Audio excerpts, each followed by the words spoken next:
Di heman dema rizgarkirina çiyayeka zwanan, operasyona rizgarkirina gundewarê Til Temirê dest pê kir.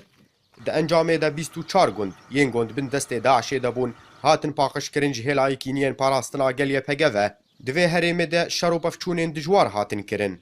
Lê piştî şikestina Daişê li cebheya serêkaniyê moralên wan daketin û gelek ji wan vekşiyan bi aliyê herêma Şeddadê ve li başûrî bajarê Hesekê.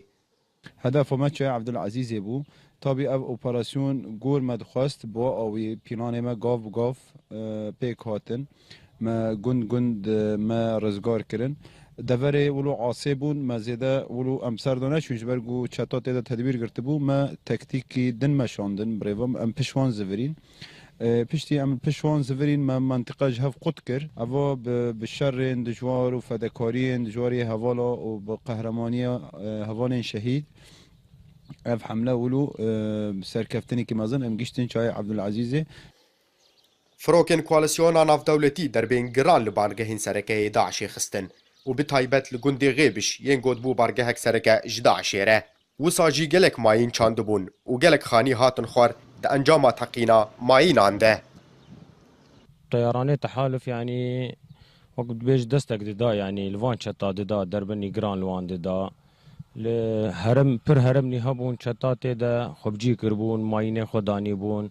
پر زحمتي تدان ملات يعني هري تشتي خراب دكرن دملات دا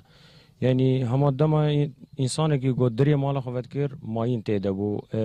جعداك هبا ماين تيدبو يعني ملت پر زحمتي دكشان جبر ماينه وان جبر خرابون اني قدكرن اف اپراسیون مورال شروانین یکینین پاراستنا گل پر بلند کر و هیزن Til Temirê gihiştin başûrî serêkaniyê ku operasyona rizgarkirina Rojavayê serêkaniyê li hêla Mebrûka û Til Xenzîr dest pê kiriye li ser rêya navbera girê spî û serêkaniyê de.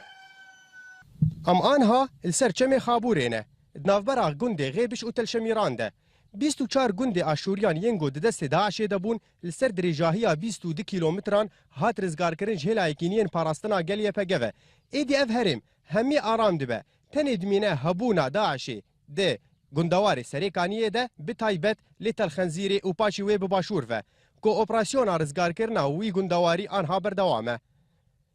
Ekrem Salih Orient News li ser çemê Xabûr ji gundewarê Til Temir.